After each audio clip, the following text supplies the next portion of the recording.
안녕하세요. 자유교회 이진우 목사가 보내드리는 아침 묵상입니다. 오늘도 예수 그리스도의 향기를 내는 복된 하루가 되시길 바랍니다. 9월 20일 화요일 아침 묵상입니다. 오늘은 애통하는 자라는 제목으로 마태복음 5장 4절의 말씀 묵상합니다. 애통하는 자는 복이 있나니 그들이 위로를 받을 것이며, 예수를 그리스도로 믿고 따르는 제자로 살아가시는 복된 하루 되시길 바라며 화요일 아침 묵상 시작합니다. 세상은 복에 대해서 말하기를 무엇인가를 받거나 얻는 것쯤으로 말합니다. 하지만 예수님은 복이란 받기 이전에 복 있는 사람이 되는 것이 중요하다고 가르치셨습니다. 오늘 우리가 묵상하려는 복 있는 사람은 애통하는 사람입니다. 세상은 기뻐하며 웃을 수 있는 사람이 복받은 사람이라고 하는데, 예수님은 애통하는 사람을 복 있는 사람이라고 말씀하셨습니다. 예수님께서 말씀하신 애통은 세상 살면서 흔히 겪게 되는 슬픔이 아닙니다. 산상수훈에서 예수님께서 말씀하신 애통은 마치 애간장을 끊을 것 같은 너무나 고통스럽고 애절한 슬픔을 애통이라고 합니다. 예수님은 너무나 고통스러워 도무지 견디기 힘든 슬픔을 겪는 사람을 복이 있다고 말씀하십니다. 도대체 예수님은 왜 극도의 슬픔을 겪는 애통하는 사람을 복이 있다고 말씀하신 것일까요? 애통을 겪는 사람에게는 사람의 위로가 아니라 하늘의 위로가 임하기 때문입니다. 이민 생활을 하다가 처음 한국을 방문하시고 오신 분들이 하나같이 하시는 말씀이 있습니다.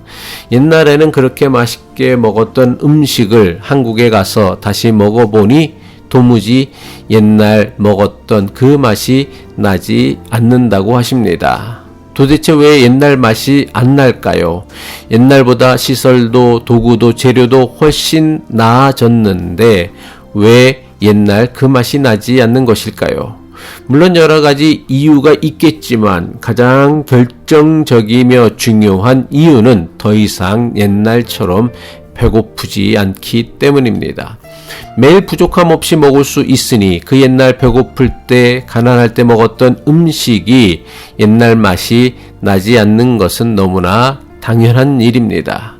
물론 복이란 애통하는 것이 아니라 기쁨을 누리는 것임에 틀림이 없습니다.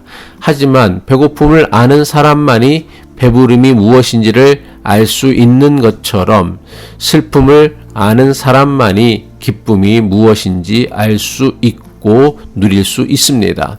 따라서 인생의 기쁨을 누리기를 원한다면 먼저 진짜 슬픔이 무엇인지를 알아야 합니다. 슬픔을 가슴 깊이 체험한 사람만이 인생의 기쁨이 무엇인지를 비로소 알 수 있으며, 무엇이 기쁨인지 알아야만 기쁨을 누리며 살 수 있습니다.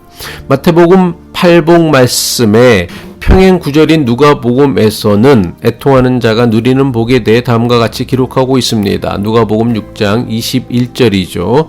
이제 줄인 자는 복이 있나니 너희가 배부름을 얻을 것이요, 이제 우는 자는 복이 있나니 너희가 웃을 것이며.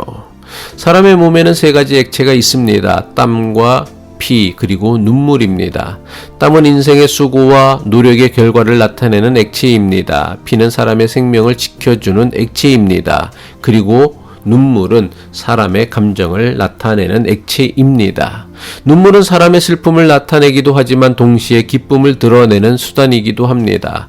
물론 사람은 주로 슬플 때 눈물을 흘리지만 정말 기쁠 때는 웃기보다 눈물을 흘립니다.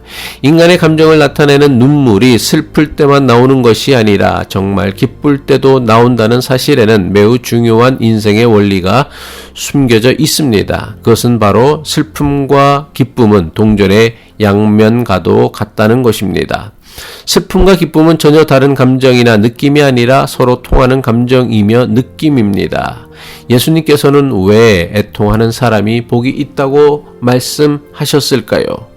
인생의 고통과 슬픔을 아는 사람, 더 나아가 이웃의 고통과 아픔을 공감하고 애통할 줄 아는 사람에게는 세상에서 도무지 얻을 수 없는 하늘의 위로가 임하기 때문입니다. 기도하겠습니다.